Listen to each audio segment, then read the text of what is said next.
Ontario man says 911 put him on hold 3 times as armed group broke into his home. Yes, this is a real headline, and yes, this is in the great state of Canada.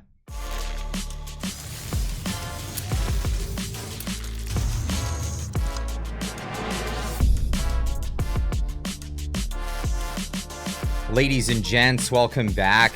Self-defense has been a big point of conversation these days in Canada as things have become more violent in this country. Well, and this is after 9 years of Justin Trudeau, 9 years of limiting people's ability to defend themselves and allowing for criminals to walk our streets.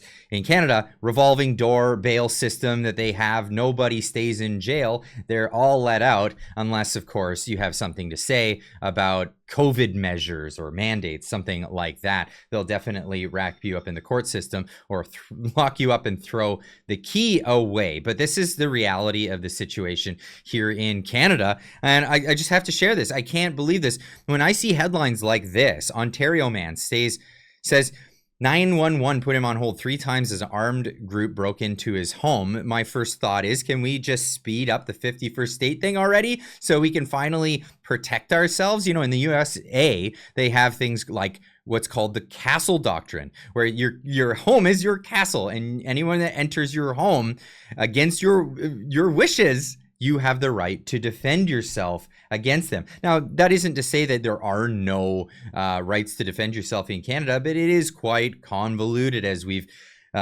since learned as we keep, hearing news conferences about this. But here's Justin Trudeau, the Prime Minister of Canada, putting it out there on just what you're allowed to do with firearms, for example. A culture where the difference is guns can be used for hunting or for sport shooting in Canada, and there's lots of gun owners, and they're mostly law-respecting and law-abiding. But you can't use a gun. That's right. They are law-abiding. It's part of the whole gig of getting your firearms license in Canada. But you can't use a gun for self-protection in Canada. That's not a right that you have in the Constitution or anywhere else. If you try and buy a gun and say it's for self-protection, no, you don't get that. You get it for hunting. You can get it for sport shooting. You can take it to the range. No problem, as long as you go through our rigorous background checks.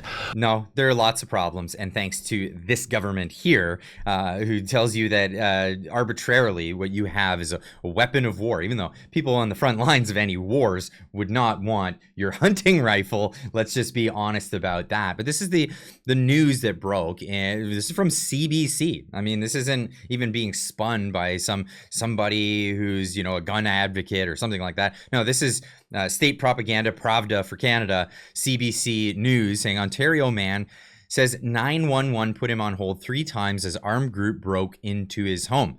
Theo Meadows says he was speaking out to prompt change in 911 wait times in the Greater Toronto area. Well, if you want to know what the police in Toronto have to say, they tell you to just leave your keys at the front door so that they won't come into your home and rob you at gunpoint. Perhaps this is their answer to the question.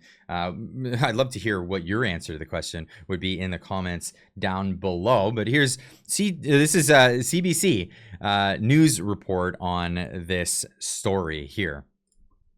The frantic moments, not long after an armed group allegedly broke into Theo Meadows' Orangeville house. So he stuck the gun at me through this hole here.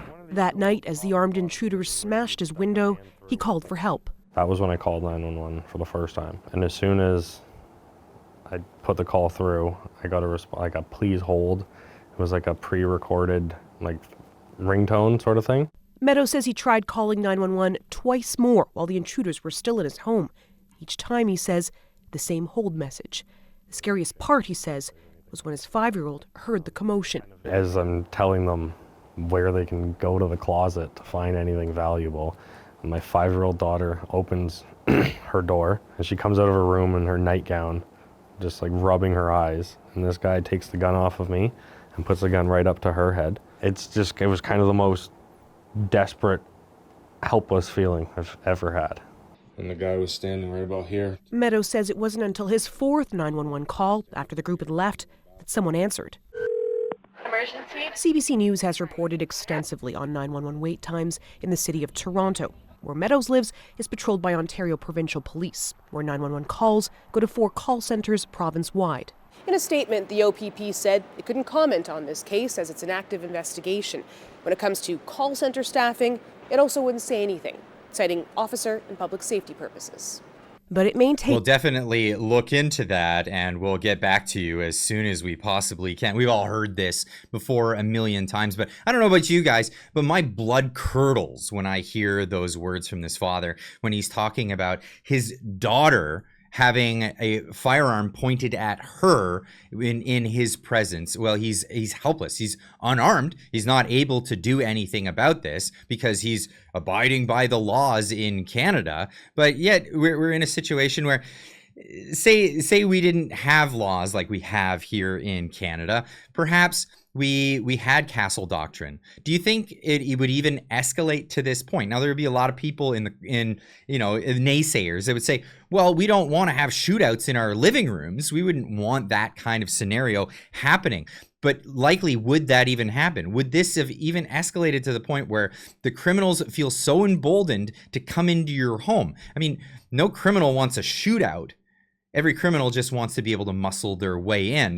They're not looking for anything like that. So this is my opinion. I'd love to hear your comments in the comment section down below regarding this, because do you think it would even escalate to the point where the criminal has come in and is pushing his way around with the use of a firearm? And guess what? This is the reality of the situation.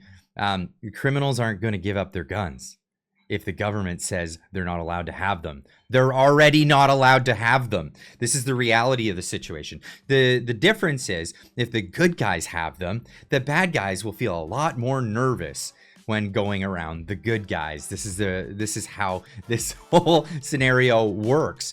But yeah, of course, I'd love to hear what you guys have to say on this, and please leave a comment in the comment section down below. We'll see you in the next one. Keep on trucking.